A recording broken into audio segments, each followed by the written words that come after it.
Hey everyone, glad you could join us after week 6 in our Fading Light series, The Church in Sardis.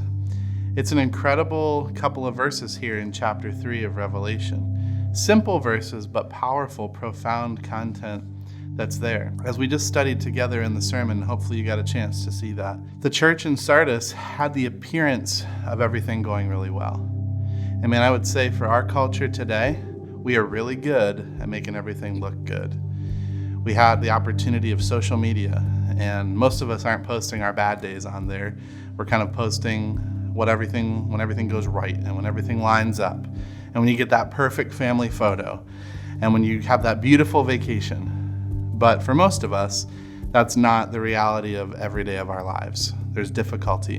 And so we play this game of putting off the appearance of everything looking really good. As Jesus is speaking to John in this passage, he's calling out the church in Sardis for having the appearance of being awake, but actually, he says, you're asleep.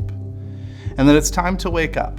And as we discovered together in the sermon, there was an appearance of what it looked like, and then there was what it actually was. And until we take that opportunity to examine our lives, and the word that I came up for this week was assessment. We've got to take these honest assessments of our lives. Because it's not until we look at what is really there, not the appearance, not what others believe is there because of what it looks like on the outside, but what's actually there when we take that deep assessment of our own spiritual life. That's when we'll truly be able to begin to grow, to learn, to change, to humble ourselves. And so as Jesus is calling this out in the church in Sardis, he gives some pretty clear instructions of some things they can do. One of the big things that Jesus says is, I'm going to come like a thief in the night, and I'm going to take the church in that moment to be with me. And so you've got to be ready. And so he calls those who are victorious, those who have ears, let them hear this, because this is really important. And you never know that moment when I'm going to come. That readiness only comes from a place of honest assessment.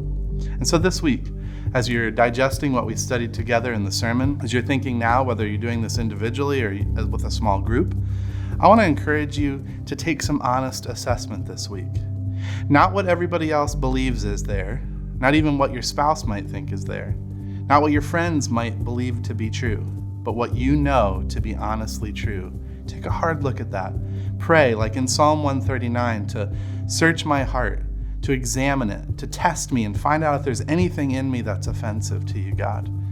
And let that honest assessment really lead you to a way where this passage says, to those who are victorious. I'm praying victorious living for you, and pray you'll take that honest assessment this week. God bless you.